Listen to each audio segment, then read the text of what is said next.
Ist das hier das schlimmste Airbnb, in dem ich jemals war? Ich glaube schon. Ich muss gestehen, ich bin ja schon seit 2010 ungefähr auf Airbnb als Gast und habe schon sehr viele Ferienwohnungen gesehen, habe schon in sehr vielen Ferienwohnungen genächtigt. Und ich muss sagen, das ist die schlimmste Wohnung bisher. Und es geht gar nicht so um Sauberkeit oder irgendwie sowas, weil sowas ist auch immer sehr eklig. Aber ich hatte noch nie eine Ferienwohnung über Airbnb, wo ich ja auch so durch die, wie soll ich sagen, durch die Nichthilfsbereitschaft der Vermieterin, also wo ich einfach schockiert bin, dass man einem dann nicht entgegenkommt und irgendwie irgendetwas macht oder irgendwie hilft. Ich gehöre auch immer zu den Leuten, die beim Buchen sehr akribisch schauen, was bewerten die Leute da oder wie bewerten die Leute diese einzelnen Wohnungen. Und wenn da so irgendwie was ganz Kleines ist, was mir schon in irgendeiner Bewertung nicht gefällt, dann war es das mit dieser Wohnung, die buche ich dann nicht. Und bei der hier war eigentlich alles positiv. 4,8 von 5 Sternpunkten. Ich weiß gar nicht, wie das heißt auf Airbnb. Und auch die Bewertungen eigentlich alle durchweg positiv. Ein, zwei Kleinigkeiten, aber da hat dann die Vermieterin relativ besonnen drauf reagiert und dann, ja, dachte man sich, okay, das wurde wohl behoben und so.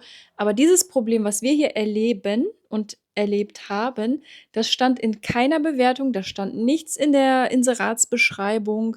Ich meine, das würde wahrscheinlich auch keiner erwähnen, so als Vermieter, aber trotzdem, das geht nicht. Also sie dürfte die Wohnung eigentlich gar nicht so anbieten. Und deswegen, also ich schaue immer nach, ist da irgendwas, was mir irgendwie komisch aufstößt, ist da irgendwas, ne? Damit man einfach sowas vermeidet. Und nein, da war überhaupt nichts. Und weil hätte da irgendjemand von den früheren Mietern schon sowas erwähnt, irgendwie in so einer Richtung, dann hätte ich es einfach nicht gebucht. Und das ist jetzt die zweite Ferienwohnung auf Airbnb, die ich in diesem Jahr buche. Also wir sind ja jetzt etwas länger an der Côte d'Azur. Und die erste war super. Also, was heißt super? Natürlich, du kannst, wenn du mehr ausgibst, noch eine sauberere, eine modernere, eine schönere, schickere Wohnung haben. Aber wir haben da, also es ist ein, würde ich sagen, normaler Preis. Ich kann es auch irgendwann mal noch mal erwähnen, was ich wo wie gebucht habe, was das alles gekostet hat. Ich will sowieso noch mal so ein Kostenvideo machen. Und die Wohnung, die wir in Juan-le-Pin hatten, die war auch, also die Möbel waren auch ein bisschen älter. Hier und da war es nicht 100 sauber, aber Bettwäsche war sauber, Handtücher waren sauber. Sowas ist halt einfach selbstverständlich und das ist okay. Und so, ich bin da auch jetzt nicht bei jeder Kleinigkeit pingelig, weil das sind halt teilweise auch ein bisschen ältere Gebäude. Ich verstehe auch, dass, die Airbnb-Vermieter auch nicht die Möbel oder die Sachen alle direkt irgendwie nach ein paar Monaten wieder austauschen, ne? Das ist, also, ich hatte da nichts zu beanstanden. So, es war einfach ein normales Airbnb-Erlebnis in der ersten Wohnung. Jetzt in der zweiten Wohnung.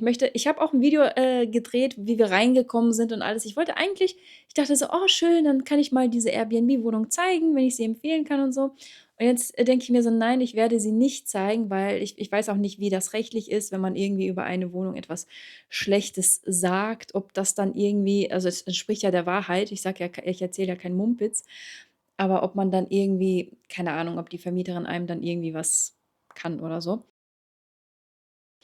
Auf jeden Fall werde ich es halt nicht zeigen, wie die Wohnung von innen aussieht. Die ist schön.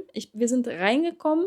Es war sehr sauber, es ist sehr einladend, es ist ein tolles Design.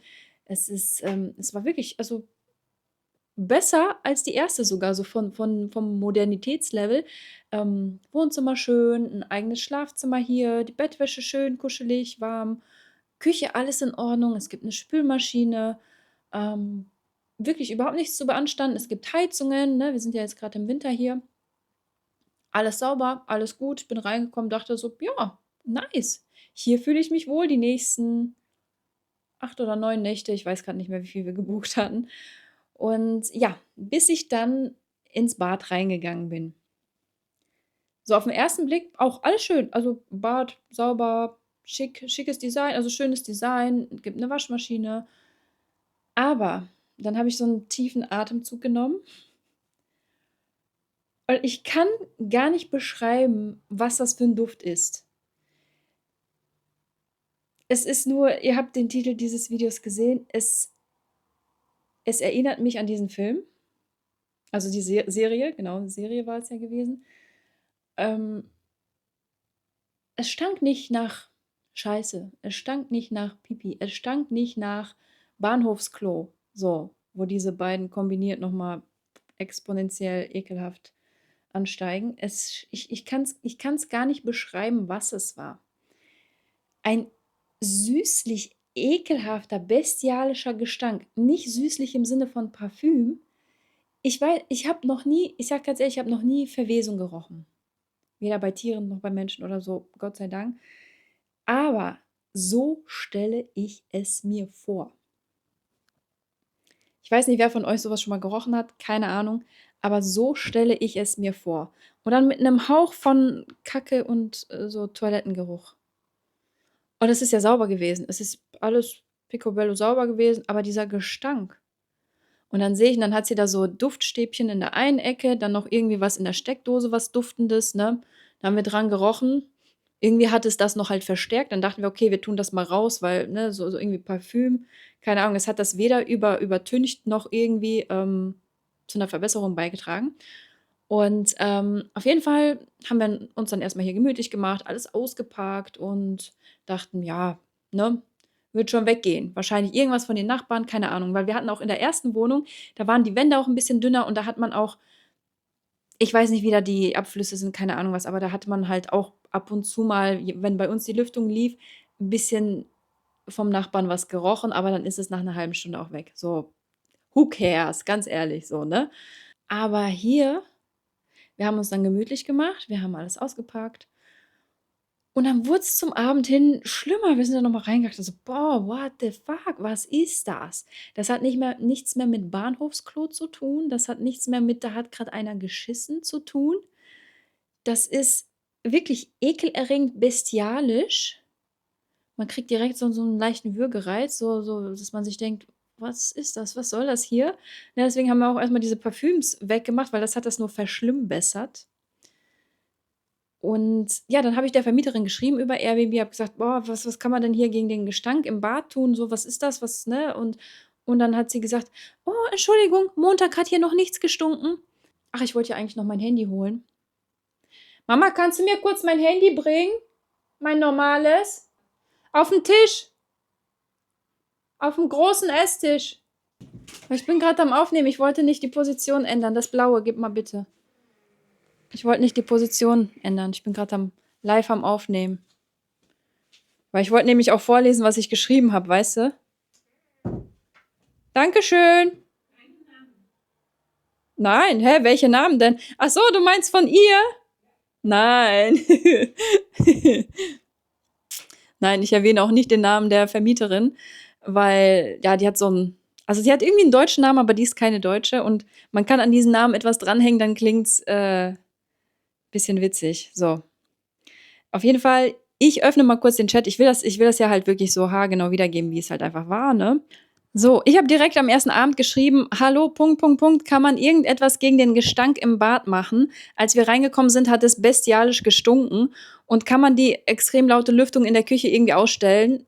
Danke, Grüße, Marina.“ Weil irgendwie gibt's in der Küche so eine extrem laute Lüftung oder so eine extrem starke Lüftung und im Badezimmer lüftet es kaum. So, keine Ahnung, so voll verkehrte Welt. Auf jeden Fall konnten wir dann halt wenn man die Tür der Küche zuschließt, dann hört man die halt kaum noch. Also ist nicht schlimm. So. Und dann hat sie halt geschrieben: „Hallo, verdammt, sorry dafür. Es roch am Montag nichts. Schließen Sie das Waschbecken gut“, also diesen Pinöppel da, den man da noch tiefer drücken kann, „und den Duft an der Wand erhöhen.“ Boah, echt jetzt? Diesen Gestank mit irgendwas anderem stinkenden übertünchen? Ne. Also sorry. Ja, und dann halt hat sie uns empfohlen, ne, Küchentür, wenn man die schließt, dann hört man die Belüftung halt nicht. Okay, dann, ne, das hat schon gut geholfen, ne? Und vielen Dank, wir werden das versuchen, habe ich dann geschrieben. Und dann hatte sie am nächsten Tag nochmal gefragt, ist alles in Ordnung, ne? Hier noch ein paar Restaurantempfehlungen. Also ganz nett, wirklich, ne? Macht einen netten Eindruck und alles. Und dann habe ich halt auch nochmal geschrieben: „Hallo, es ist alles perfekt. Wir fühlen uns sehr wohl, außer der Gestank im Badezimmer. Es ist schlimm. Man kriegt schon Kopfschmerzen davon. Wir haben das Waschbecken schon geschlossen, aber es stinkt immer noch sehr. Das ist sehr schade, weil die Wohnung ansonsten super ist. Können Sie diesbezüglich nicht irgendetwas machen? Es gibt ja auch so Parfümsticks, die man in den Abfluss schieben kann, ne? Habe ich irgendwann bei Höhle der Löwen gesehen. Und, apropos Migräne, es ist also, am ersten Abend dachte man: „Okay, geht bestimmt weg.“ Irgendwas bei den Nachbarn, keine Ahnung was. Am nächsten Tag, wir haben echt beide davon Kopfschmerzen gekriegt von diesem Geruch und es ging halt nicht weg, ne? Und das ist also, denkt man sich schon: „Okay, was ist das?“ Also, man versucht schon, wenn man dann ins Bad geht, Zähne putzen, not so easy, aber so, wenn man dann au aufs ins Bad geht, ne, dann auch mit Nase zu und irgendwie durch, ne? Aber es nervt halt sehr, ne? Und dann hat sie gesagt: „Hallo, okay, ich verstehe, ich bin im Supermarkt, ich werde ein Produkt für die Rohrleitungen kaufen. Es sollte passen.“ Da habe ich auch geschrieben: „Das wäre super, bringen Sie es dann vorbei oder wenden es dann an oder sollen wir es selber anwenden, ne? Wir sind grad am Strand und so.“ Und dann hat sie gesagt: „Nein, ich bringe es Ihnen und stelle es vor die Tür. Gießen Sie einfach das Produkt in das Waschbecken und den Siphon der Dusche. Es müssen 2 Deckel in das Waschbecken und die Dusche gegossen werden und das Wasser für 60 Minuten nicht benutzen“, ne? Okay, machen wir so. Haben wir dann gemacht und alles. Beziehungsweise wir hatten an dem Morgen haben wir erst mal noch nichts gemacht, weil das haben wir irgendwann am Nachmittag erst gesehen, ne? Also, als wir dann zurück waren vom Strand. Bevor wir zum Strand gegangen sind wir dann natürlich noch mal kurz ins Bad und so. Und es war so heftig ekelhaft.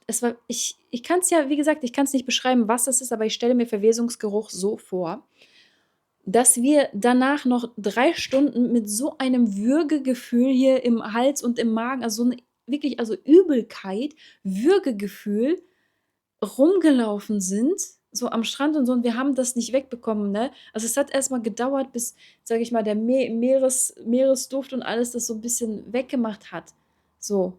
Und meine Mutter ist da eigentlich gar nicht so empfindlich, aber es ist also, ich dachte: „What the fuck?“ Also, so die erste Nacht und so dachte ich: „Okay, geht bestimmt weg, gut“, ne? Aber je länger man da und je öfter man da reingegangen ist, ähm, es war einfach ekelhaft. Also, man kriegt sofort so 'n Kotzreiz, so 'n Würgereiz, so 'n Reflex hier, vor allem, weil es den einen Vormittag so, so schlimm war. Auf jeden Fall haben wir es dann mit diesem, Rohrreiniger halt probiert, reingegossen. Ich meine, es ist eigentlich not our job als Mieter, dafür irgendwelche Reinigungen zu sorgen. So, das muss sie eigentlich machen, wenn sie die Wohnung quasi kurz bevor der Mieter kommt, wenn sie die vorbereitet. Egal, haben wir dann gemacht. Gut, es hat dann überall nach Rohrreiniger gestunken, ist auch scheiße, aber es war dann also, der andere Duft war dann halt schwächer, ne? Und dann dachten wir: „Oh, jetzt reinigen wir und danach ist bestimmt alles wieder super.“ Und klar, dann irgendwie so 1, 2 Stunden roch es dann halt nur nach dem Rohrreiniger und irgendwann kam dieser scheiß Geruch wieder. Also, es hat gar nichts gebracht. Also, ich habe mir auch schon die wildesten Sachen ausgemalt. Also, ich fing dann so am 2. Tag an, mir die wildesten Sachen auszumalen. Es ist ja nichts verstopft gewesen. Ich habe keine Ahnung, vielleicht hatte die im Winter keine Gäste, dann ist das Rohr irgendwie ich weiß es nicht, ob da irgendwas Altes noch drin ist oder keine Ahnung, aber eigentlich müsste es ja durch so 'n Rohrreiniger schon vielleicht gereinigt sein oder nicht? Oder es müsste jemand Professionelles das reinigen, keine Ahnung. Auf jeden Fall, ich habe mir die wildesten Geschichten ausgemalt. Ich habe mir ausgemalt, dass da irgendwo in den Rohren irgendwo 'ne tote Ratte liegt und dann kommt dieser Gestank zu uns rein. Dann habe ich hier Jeffrey Dahmer-Szenarien in meinem Kopf durchgespielt, dass in der Wohnung neben uns oder in der Wohnung über uns oder unter uns irgendwo ihr wisst schon, was ich meine, und das dann irgendwie da durchkommt, weil ich weiß nicht, wenn ihr die Serie gesehen habt, dann gab's da auch so Momente, wo dann die Nachbarin wegen diesem ekelhaften Gestank da schon gedacht hat: „Was zum Teufel ist da los?“ Und so habe ich mich gefühlt und ich konnte dann auch ich glaube, die 2. Nacht konnte ich kaum schlafen, weil ich schon Albträume hatte. Also, was heißt Albträume? Also, ich habe so die ganze Zeit gedacht: „Scheiße, irgendwo ist da so 'n Jeffrey Dahmer“, so keine Ahnung, habe ich mir so Szenarien ausgemalt. Und, ja, auf jeden Fall hat sie dann ich glaube, das war dann der 3. Tag oder so, hat sie dann gefragt: „Und, geht es besser?“ So oder, ne, keine Ahnung, ob oder ist es besser geworden? Das Witzige ist ja bei Airbnb im Chat wird ja immer also, du kannst in deiner Sprache schreiben und es wird dann für die andere Person halt automatisch übersetzt, ne? Deswegen also, ich weiß immer, was gemeint ist, wenn dann au vom Französischen ins Deutsche übersetzt ist, aber es ist nicht immer so hundertprozentig, aber ich weiß, was gemeint ist, ne? Und dann habe ich hier halt geschrieben: „Hallo, wir haben gestern jeweils mittags und abends für eine längere Zeit den Rohrreiniger in die Abflüsse getan und solange er drin war, war es okay mit dem Gestank. Einige Stunden später hat es trotzdem wieder extrem gestunken Uns wurde sofort wieder übel beim Reingehen, sodass man sich fast übergeben musste und diese Übelkeit hielt über Stunden. Das belastet uns und lässt uns die letzten Tage überhaupt nicht entspannen oder diese Wohnung genießen. Man traut sich schon gar nicht mehr ins Bad, obwohl es so ein wichtiger und essenzieller Ort ist. Ist ja so. Also, sorry, Bad ist nicht irgendwie ein Flur oder irgendwie ein kleiner Raum, den man nicht nutzt oder so. Ähm, so etwas haben wir noch nie erlebt und wir sind eigentlich nicht so empfindlich gegen Gerüche, aber das geht leider gar nicht. Also, zumindest Gerüche, die kurz sind, also vorübergehend, ne, ist ja kein Problem, so wie in der Wohnung davor. Habe ich auch geschrieben, wahrscheinlich müssen sie irgendwelche Rohre professionell reinigen lassen, aber das geht ja auch jetzt nicht in unserer Urlaubszeit so. Es ist wirklich so schade, weil die Wohnung eigentlich wirklich toll und gemütlich ist, aber das, was wir hier die letzten Tage erlebt haben, geht wirklich an die Substanz. Also, ich habe das dann wirklich so erklärt, damit sie es auch versteht, weil das ist wir haben auch die ersten so 2,5 Tage wir haben eigentlich so gedanklich nur gedacht, „Okay, wie kriegt man das weg? Wie kann man denn also, es so man hat sich gar nicht so sehr entspannt. Das hat schon sehr genervt, weil das ist auch nicht unsere Aufgabe, uns um so 'ne Scheiße da zu kümmern, ne? Ah ja, und dann habe ich mir noch, FFP2-Masken geholt, weil ich dachte: „Okay, gehe ich so rein“, aber irgendwie man riecht's trotzdem. Also, ich gehe momentan nur noch mit so 'ner Maske aufs Klo, halte mir aber die Nase trotzdem noch zu, weil sonst kommt irgendetwas durch von dem Gestank. Ähm, Zähneputzen mache ich momentan in der Küche, da stinkt nix. Duschen ist so 'ne Sache. Wenn man duscht, ich will nicht sagen, man riecht es nicht, also, man riecht es schon noch, aber es ist 'n bisschen ich weiß nicht, ich versuche schnell zu duschen, dann wieder raus. Mit Maske duschen ist ja auch schon wieder scheiße. Wisst ihr, das ist einfach scheiße. Das ist einfach scheiße. So was habe ich auch noch nie erlebt, ne? Auf jeden Fall, dann habe ich auch noch geschrieben: „Ja, wir würden jetzt eigentlich ungern die Wohnung wechseln, weil das auch mit sehr viel Stress verbunden wäre.“ Weil wir haben so viele Sachen also, wir haben auch am ersten Abend direkt wieder 'ne Supermarktlieferung, bestellt gehabt mit Wasserflaschen, ganz vielen Sachen, einfach um die nächste Zeit hier zu verbringen, weil das ist einfach entspannter, wenn man das einmal macht am Anfang des Urlaubs und nicht also, wir haben auch kein Mietauto oder so, ne? Deswegen empfehle ich das auch eigentlich immer. Und, wir hatten viele Sachen. Also, wir haben viele Sachen und noch mal alles wieder einpacken wir haben große Koffer dabei, ist einfach ultra anstrengend und wir könnten ja nicht mal wieder den Zug nehmen, sondern wir müssten uns irgendwie 'n Taxi bestellen, weil wir halt so viele Einkäufe noch haben und alles. Das ist sorry, aber das ist so anstrengend, das ist viel und ich noch mit meinem Bandscheibenvorfall und, dann noch meine Mama, die ist ja über 60, das ist nicht so easy, einfach mal wieder noch mal umziehen oder so.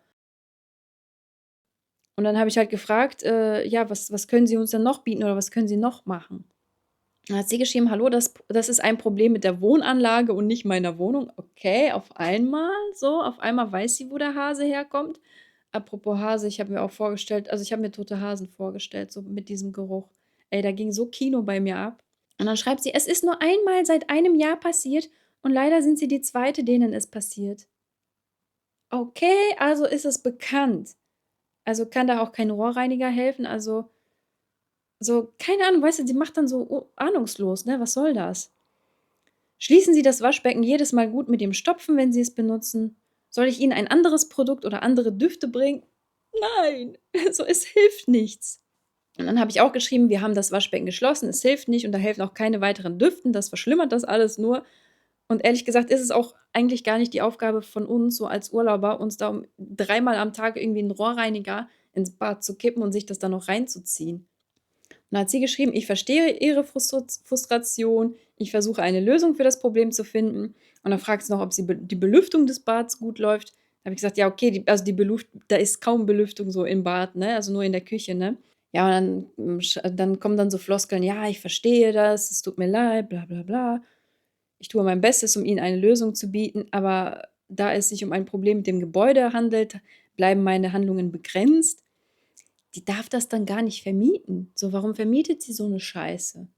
Die hat's 100 pro Montag schon gerochen und Mittwoch sind wir dann gekommen. Also, sorry. Und dann kommt sie mit: „Aus Gründen der Kundenzufriedenheit möchte ich dennoch eine kommerzielle Geste machen und Ihnen die Rückerstattung einer Nacht anbieten.“ Und wir waren schon 3 Nächte da und wir wollten, ich glaube, noch 5 Nächte danach noch hier sein. Also, bietet uns eine Nacht so von 8 Nächten. Also, sorry, das passt gar nicht. Und dann hat sie noch geschrieben: „Heute Abend kann ich vorbeikommen, wenn Sie möchten.“ Dann ist sie halt abends vorbeigekommen, so 'ne ganz kleine. Und dann hat sie sich selber ein Bild davon gemacht, hat sie auch mal gerochen, hat sie gemerkt. Und dann hat sie uns noch, das war echt die Höhe. Dann hat sie uns noch so, keine Ahnung, was das für Beschwichtigungsversuche waren, eine Flasche Rosé mitgebracht. Ich habe dann später gegoogelt, keine Ahnung, irgend so 'n 8 € Fusel. Und dann hat sie das so ausgepackt, ne, und so: „Ah, für Sie, so, für die Unannehmlichkeiten", so nur auf Englisch so, ne? Und wir so: „Sorry, wir trinken keinen Alkohol", so: „Oh no, oh no." Ja, Pech, mit so 'm Scheiß kriegt man uns nicht. Und dann hat sie noch irgendwie so 'ne kleine Auberginenpaste, mit Oliven und so hatte sie auch noch dabei. Esse ich halt auch nicht so. Histaminbedingt ist mir das zu wild. Meine Mutter hat's dann probiert, aber meinte auch, es war nicht so lecker. Ich lese mal weiter. Vorne habe ich geschrieben: „Es mag ja sein, dass es ein Problem des Gebäudes ist, aber den Gestank werden Sie garantiert am Tag vor unserer Ankunft schon gerochen haben und das muss man ja eigentlich melden und beseitigen noch vor unserer Ankunft. Da sind Sie nicht machtlos so, ne? Und eine Nacht als Rückerstattung viel zu wenig. Wir haben hier schon im Grunde 3 Tage verloren und müssen eigentlich hier bleiben, da es schwierig ist, kurzfristig was zu finden, was nicht zu teuer ist. Und dann wäre das auch noch mit ganz viel Aufwand verbunden und Stress und keine Ahnung." Und dann habe ich halt geschrieben: „Okay, also wir wären jetzt mit 200 € zufrieden und würden dann hier bleiben." Also die Reise hat insgesamt 500 € gekostet. Habe ich ihr halt angeboten, 200 € und dann bleiben wir hier, weil ich habe gesehen, die hatte in dieser Wohnung überhaupt keine Buchungen. So die nächsten Wochen, Monate, vielleicht mal so 4 Tage im März, aber sonst nichts. Dann dachte ich so: „Okay, weißt du, ne, hat sie wenigstens verdient sie auch ein bisschen Geld so, ne?" Und dann hat sie auch noch mal geschrieben: „Ja, ich versichere Ihnen, am Montag, als ich vorbeikam, gab es keinen Geruch. Ich schaue mal, was ich tun kann, melde mich wieder bei Ihnen." Ja, ich habe halt auch, ich könnte das nicht vorstellen, so, d weißt du, ich merke das, wenn jemand lügt. Ich merke das total, wenn jemand mich so 'n bisschen anschwindelt oder versucht, irgend 'ne Scheiße zu machen. Ich merke das sofort. Und dann habe ich halt am nächsten Morgen gefragt, das war, glaube ich, gestern: „Und haben Sie Neuigkeiten für uns? Wie verfahren wir jetzt weiter", ne? Und dann hat sie halt gesagt: „Ja, ich denke, dass ich jetzt alles getan habe, um Ihnen in der Wohnung zu helfen. Wenn Sie bleiben möchten, erstatte ich Ihnen eine Nacht. Ansonsten habe ich auch", und dann hat sie uns noch 2 andere Unterkünfte geschickt. Eine in Cannes, aber so nördlich vom Bahnhof, also so voll weit entfernt vom Strand. Hier sind wir echt 2 Minuten vom Strand. Und dann noch eine andere in Vallauris, hier halt die Stadt oben, will ich gar nicht hin, ist halt nicht so, hat halt keinen guten Ruf, und es ist noch weiter vom Strand. Also, sorry. Warum kommt man mit so 'nem Scheiß? Also, ich meine, gut, ne, habe ich noch mal gesagt, Ihre Bemühungen in aller Ehren und so, ne? In allen Ehren, aber ne, das geht nicht, weil das ist auch mit, ich habe auch, ich verstehe nicht, warum sie das nicht versteht. Als sie hier war, habe ich ihr auch erklärt, so: „My mother, so, wir können nicht hier noch mal alles packen, das ist halt mit Stress verbunden." So, und ich mit meinem Rücken, mit meinem Bandscheibenvorfall, ne. Vor allem, weil wir auch so viel Gepäck dann, genau, das habe ich ihr auch erklärt irgendwo hier im Chat, dass, weil wir so viel, also weil wir Gepäck haben, wir haben Einkäufe bestellt gehabt und so, und das ist halt, wir sind jetzt eigentlich hier, um auch zu bleiben, ne? So, keine Ahnung, gib uns einen angemessenen Teil des Geldes zurück und dann bleiben wir hier und dann ist das so. Dann werde ich halt jedes Mal mit Maske aufs Klo gehen, ne? Aber das ist voll keine Einsicht so. Dann steht, das ist auch die Höhe, unten am Haus klebt so 'n Zettel, dass es am 28. Februar so irgend 'ne Desinfektion im Haus gibt. Und da dachte ich auch schon: „Ah ja, das sind die toten Ratten in den Rohren" oder keine Ahnung was, ne, habe ich so gedacht, ne? Und dann hat sie geschrieben: „Das hat nichts damit zu tun, das ist ein Schild für Insekten." Hier gibt's Insekten? Gibt's die auch in den Rohren? Ist da irgendwas? Also, ich wollte das noch fotografieren und übersetzen mit meinem Google-Dings, aber dann dachte ich so: „Okay, scheiß drauf", weißt du? Dann habe ich genau bei dieser Nachricht habe ich noch geschrieben, „Ja, gib uns einfach 150 €." Dachte ich: „Komm, gehe ich runter und die für die Unannehmlichkeiten und wir bleiben hier und dann ist gut und fertig", ne? Dann hat sie wieder gesagt: „Nein, ich kann meinerseits nichts mehr tun. Eine Nacht als Rückerstattung." Es wären 50 € gewesen, so. Denke ich mir, 50 € für diese Unannehmlichkeiten, schon so 3 mehr oder weniger verlorene Tage, plus dann Tage, wo wir hier halt das Bad echt nur unter Anstrengung nutzen können. Boah, ne. Ne, ne, ne, ne, ne. Ja, da hat sie halt geschrieben: „Ich habe alles getan, um die Situation zu regeln. Ich verstehe, dass Sie sehr empfindlich auf Gerüche reagieren. Ich entschuldige mich nochmals und wünsche Ihnen eine Lösung mit Airbnb", weil ich dann auch geschrieben habe: „Gut, ich werde das dann über Airbnb versuchen zu lösen", ne? Und dann habe ich auch gesagt: „Das hat nichts damit zu tun, ob man empfindlich gegenüber Gerüche ist oder nicht." Also, weil normalerweise, wie gesagt, meine Mutter ist dann nicht so empfindlich und, wie gesagt, wenn irgendetwas nur eine halbe Stunde ist, dann lässt sich das aushalten, aber das ist einfach nur ekelerregend. Das riecht, ich weiß nicht, ich stelle mir so Verwesungsgeruch vor oder so oder keine Ahnung, wie man das beschreiben soll. Es ist einfach nur wirklich, man kriegt sofort, wenn man da auch nur eine Minute zu lange drin ist, kriegst du sofort so Kotzreiz, so ohne Maske und allem.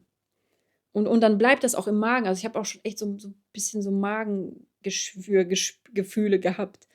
Ähm, ja, ich habe dir das auch noch mal erklärt, man muss sofort würgen und ich weiß auch gar nicht, ob das nicht irgendwie gesundheitsgefährdend ist. Dann sollten wir wahrscheinlich nicht hier drin bleiben. Und ja, und anscheinend ist, dann habe ich noch geschrieben, anscheinend ist das Problem ja bekannt. Das heißt, dann soll sie ihre Wohnung doch hier einfach gar nicht vermieten. Oder die soll das mit der Hausverwaltung klären oder weißt du, dann schickt die uns ihren Rohrreiniger da und weiß im Grunde, dass das überhaupt nichts bringt. Also, ja, und dann hat sie gesagt: „Ich empfehle Ihnen, Airbnb anzurufen, bla bla, sie kann nichts mehr tun.“ Da habe ich auch noch geschrieben: „Ja, meine entsprechende Bewertung wird kommen.“ Ist so. Also, ich möchte euch noch mal eine Sache sagen. Ich weiß nicht, wie das bei euch ist. Ich habe zum Beispiel einen Etsy-Shop, ich habe einen Fiverr-Account mit Top-Bewertungen, überall 5 Sterne. So. Ich bin so und da lege ich echt meine Hand ins Feuer für. Wenn ein Kunde irgendwie unzufrieden ist, sei es auf Etsy mit irgendeinem Produkt, irgendwie der Druck gefällt nicht, irgendwie der Druck ist zu schwach oder die Person sagt: „Oh, das T-Shirt irgendwie irgendwas passt nicht“, dann bin ich die Erste, die sagt: „Ich übernehme diesen Preis für dieses T-Shirt, damit du glücklich bist und fertig“, weil mir ist es immens wichtig, gute Bewertung zu haben. Und dann bin ich da echt jemand, der sagt: „Ey, komm, zahle ich, ne, dann bist du zufrieden.“ Für mich ist Kundenzufriedenheit Nummer eins. So. Und genauso auf Fiverr, wenn da irgendwas nicht passt oder so, es gibt halt auch so 'n Mediationscenter und alles, ne? Aber da bin ich dann auch, dann gehe ich halt einmal diesen Extraschritt, aber mir ist halt 'ne gute Reputation wichtig. Mir ist wichtig, dass die Kunden zufrieden sind und dass mein Account weiter gut ist. Das Witzige ist ja, diese Dame, die hat mir ja bei der Buchung oder, ne, 1, 2 Tage vorher hat sie mir noch so 'n QR-Code oder so 'n Link in den Chat geschickt, ne? Da gibt's so 'n Begrüßungsheft, so 'ne PDF mit so 'n paar Infos.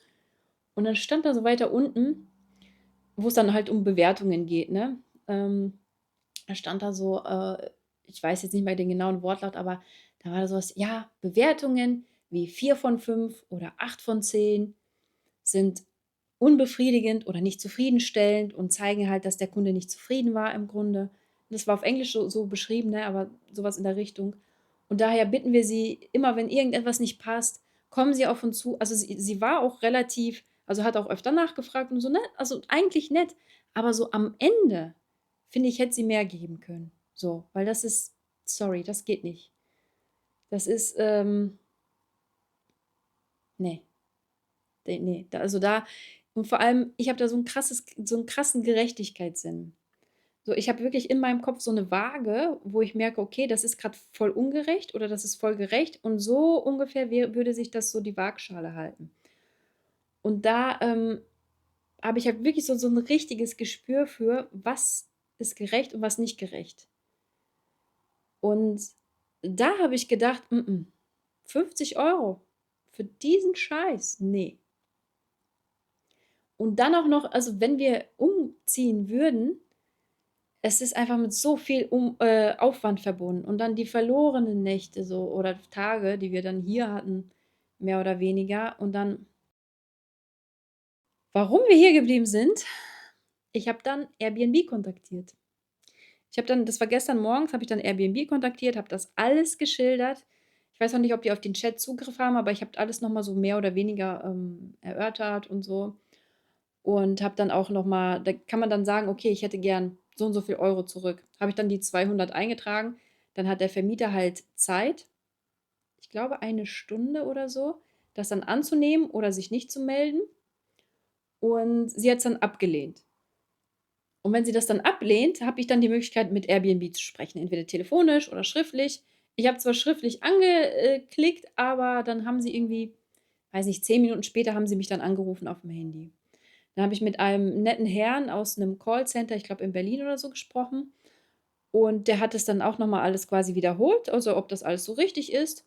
Habe ich alles bejaht und Dann hat er gesagt, laut den Richtlinien von Airbnb gibt es in so einem Fall 30% Rückerstattung.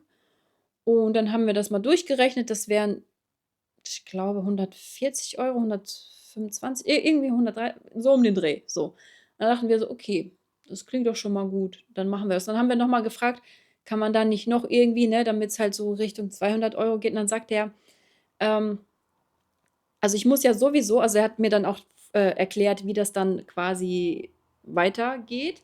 Er hat mir gesagt, wenn Sie dann hier raus sind aus der Wohnung, dann Checkout und so gemacht haben, dann kann man halt in der App, und das habe ich auch gesehen bei der Ferienwohnung, die wir davor hatten, kann man in der App halt quasi dieses Geld beantragen oder diese Beanstandung machen. Und dann kriegt man das halt zurück, ne? Und ich glaube, der Vermieter kriegt dann diese 30% nicht mehr.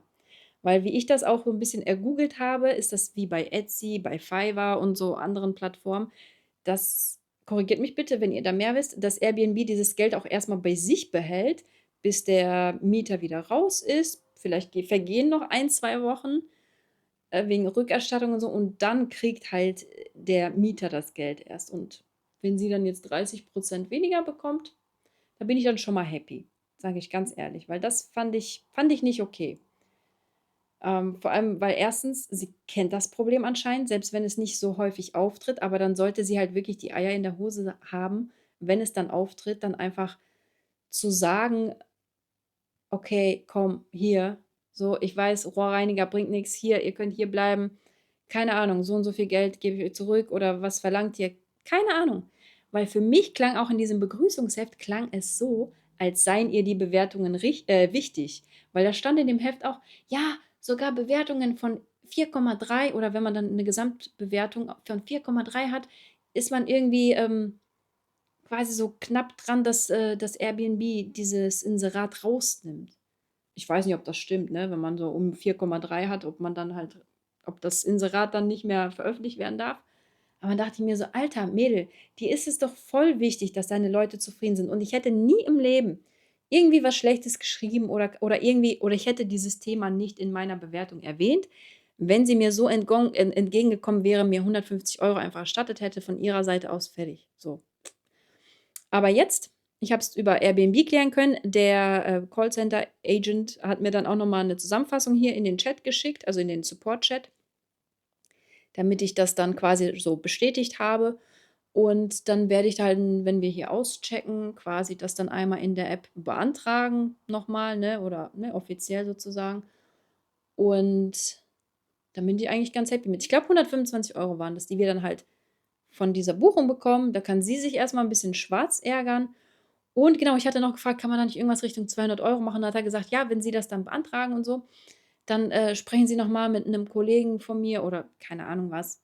Vielleicht vielleicht ist dann halt noch ein Gutschein bei Airbnb möglich, weil das sind ja wirklich Unannehmlichkeiten, die uns entstanden sind. Mal schauen, inwiefern das klappt. Ich will da jetzt auch noch nicht zu viel versprechen oder auch mir selbst nicht zu viel versprechen. Werden wir dann auch sehen, ob das funktioniert hat, ob das klappt mit noch irgendwie einem Gutschein oder so, weil das ist echt, es ist nicht schön. Viele fragen sich wahrscheinlich: „Ja, dann zieh doch einfach woanders hin.“ Es ist nicht so leicht, was anderes zu suchen. Das, was sie uns vorgeschlagen hat, war auch scheiße. Das hatte ich mir angeschaut und das, ne, ne, ganz ehrlich. Und wer zahlt mir bitte hier diese 50 € Taxi, weil wir halt unsere ganzen Einkäufe noch mitnehmen müssen? Oder 50 €, weiß ich, vielleicht auch mehr, keine Ahnung. Ne, das zahlt mir auch keiner. Und ja, ich bin gespannt. Also, ich werde auf jeden Fall wahrscheinlich 'n Update posten. Ich weiß nicht, ob in einem separaten Video oder hier als Kommentar unter dieses Video, wie es sich dann halt mit Airbnb zugetragen hat. Ich weiß auch nicht, ob sie dann jetzt schon 'ne Meldung bekommen hat, dass sie 30% nicht bekommt oder ob das dann wirklich halt nach unserem Aufenthalt kommt. Ich habe auch seitdem nichts mehr von ihr gehört. Sie hat halt gesagt, ne: „Klär das mit Airbnb.“ Mache ich, habe ich. Und damit bin ich relativ fein. Weil alles andere wäre jetzt einfach viel zu anstrengend, viel zu stressig. Ich versuche das halt hier, also, wir versuchen das hier mit Maske reinzugehen. Ich versuche halt so 'n bisschen meine Blase zu konditionieren. Also, dass man jetzt halt nicht zu häufig geht, ist nervig, weil das ist, also, man kann nicht 1000% entspannen, aber was wir jetzt quasi zahlen für diese 8 Nächte, ist dann, sage ich mal, ist schon wieder dann passabler so für diese Unannehmlichkeit. Und weil also, man hat ja manchmal auch die Hoffnung: „Ach, vielleicht hört es ja irgendwann auf." Warum auch immer. So, keine Ahnung. Hausverwaltung ändert irgendwas oder so, aber ne? Das wollte ich euch mal erzählen. Echt komische Erfahrung, habe ich so noch überhaupt nicht gemacht. Gibt wahrscheinlich auch noch viel schlimmere Erfahrungen mit Airbnb, Ferienwohnungen. Es hat ja auch nichts mit Airbnb zu tun. Es ist einfach nur ich habe es dort gebucht und bin halt einfach an eine schlechte Vermieterin gekommen, würde ich einfach mal sagen. Und wie sie uns dann mit dem Alkohol beschwichtigen wollte, meine Fresse, ey.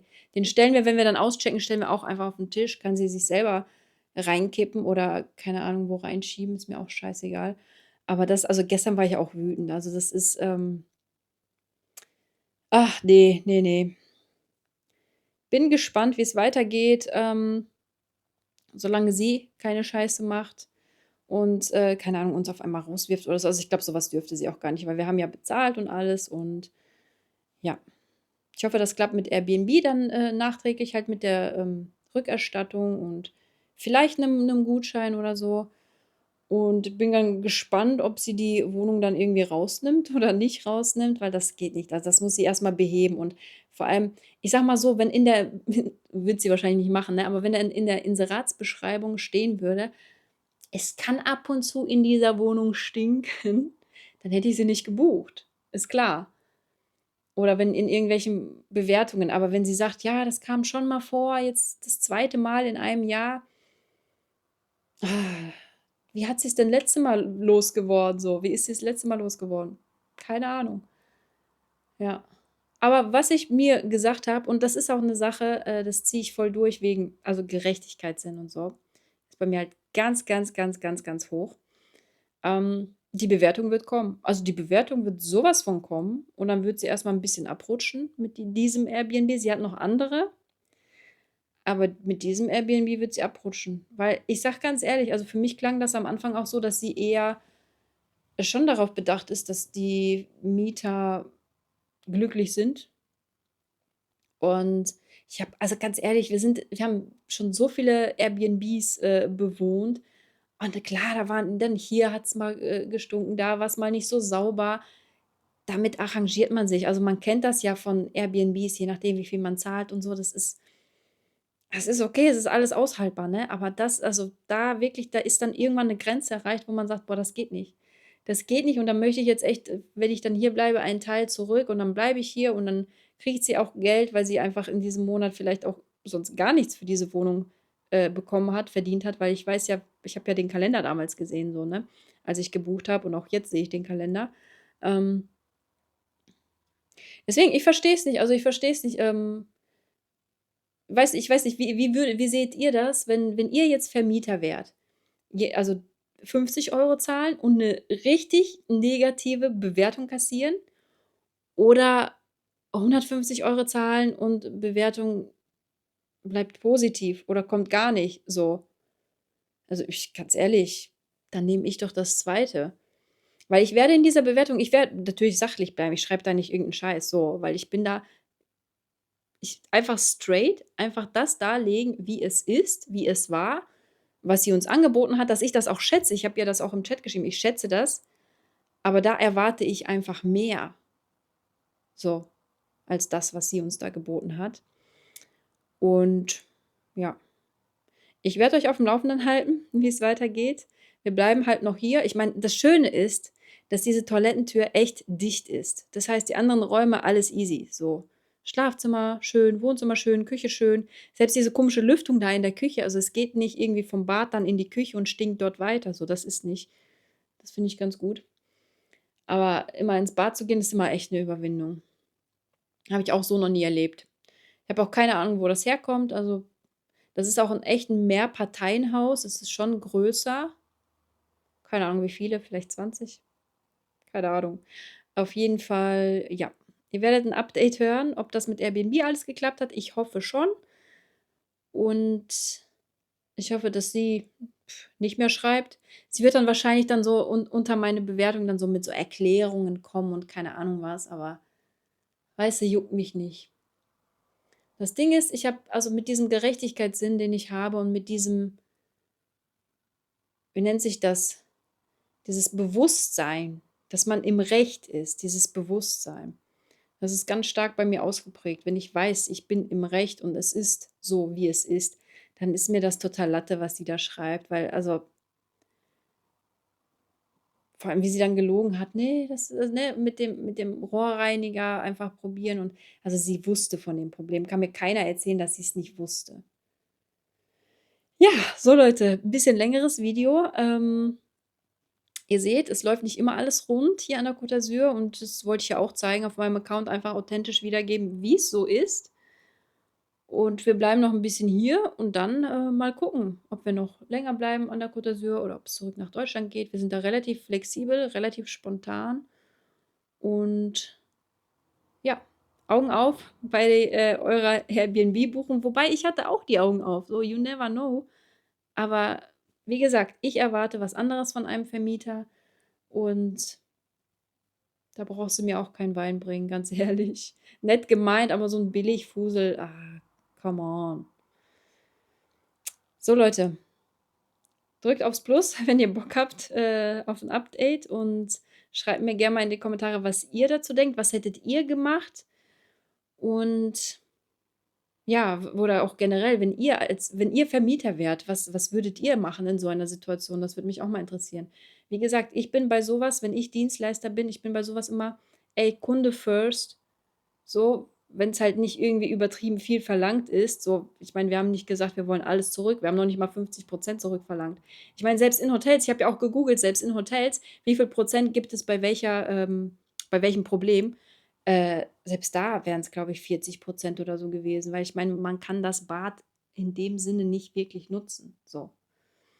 Genau, ich bin gespannt auf eure Kommentare, auf eure Meinungen und dann sehen wir uns die Tage wieder.